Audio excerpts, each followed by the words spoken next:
Assalamualaikum warahmatullahi wabarakatuh.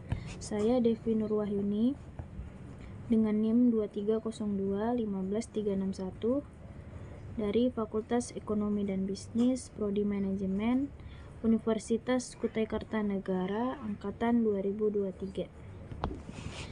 Di sini saya ingin menjelaskan materi dari buku yang berjudul Manajemen, Pengertian, Fungsi dan Masalah pada bab 11 oleh Dr. Andes Haji Malayu, SP Hasibuan yang diterbitkan pada tahun 2014.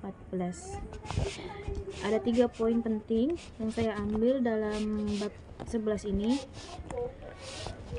yang berjudul fungsi pengendalian. Poin yang pertama adalah pengertian dan tujuan pengendalian. Kemudian yang kedua jenis-jenis pengendalian, dan yang ketiga proses dan cara-cara pengendalian. Masuk yang pertama, yaitu A, pengertian dan tujuan pengendalian. 1. Fungsi pengendalian atau controlling adalah fungsi terakhir dari proses manajemen. Fungsi ini sangat penting dan sangat menentukan pelaksanaan proses manajemen. Karena itu harus dilakukan dengan sebaik-baiknya. Kemudian yang kedua ada tujuan pengendalian.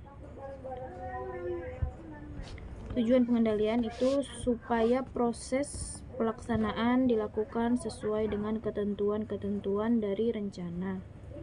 Kemudian melakukan tindakan perbaikan atau korektif jika terdapat penyimpangan-penyimpangan atau deviasi.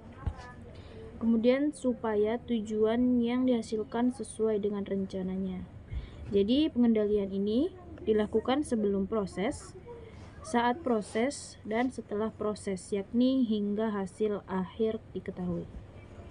Kemudian poin yang kedua yaitu jenis-jenis pengendalian. Yang pertama, pengendalian karyawan atau personal control. Yang kedua, pengendalian keuangan atau financial control. Kemudian yang ketiga ada pengendalian produksi atau production control.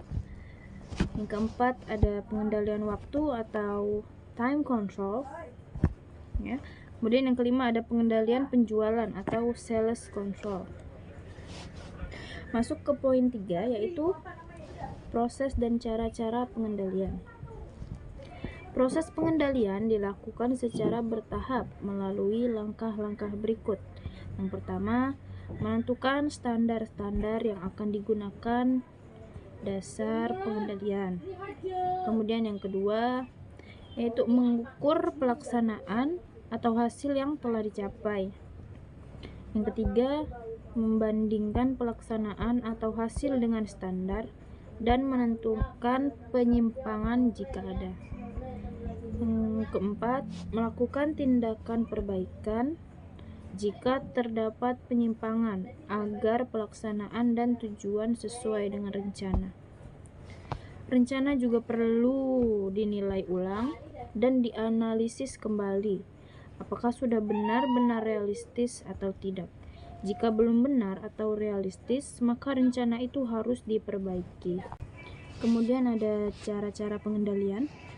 Seorang manajer harus mempunyai berbagai cara untuk memastikan bahwa semua fungsi manajemen dilaksanakan dengan baik.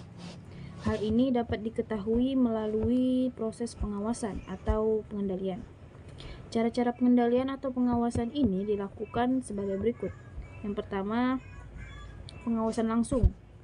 Pengawasan langsung adalah pengawasan yang dilakukan sendiri secara langsung oleh seorang manajer. Manajer memeriksa pekerjaan yang sedang dilakukan dengan mengetahui apakah dikerjakan dengan benar dan hasil-hasilnya sesuai dengan yang dikehendakinya. Kemudian yang kedua ada pengawasan tidak langsung.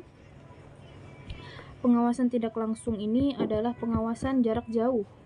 Artinya dengan melalui laporan yang diberikan oleh bawahan. Laporan ini dapat berupa lisan atau tulisan tentang pelaksanaan pekerjaan dan hasil-hasil yang telah dicapai. Dan yang terakhir yaitu yang ketiga, pengawasan berdasarkan kekecualian. Pengawasan ini adalah pengendalian yang dikhususkan untuk kesalahan-kesalahan yang luar biasa dari hasil atau standar yang diharapkan. Pengendalian semacam ini dilakukan dengan cara kombinasi langsung dan tidak langsung oleh manajer. Mungkin ini saja yang dapat saya sampaikan dari materi bab 11 yaitu fungsi pengendalian ini.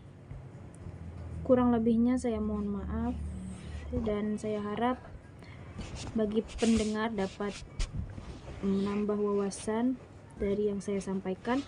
Kurang lebihnya saya mohon maaf. Wassalamualaikum warahmatullahi wabarakatuh.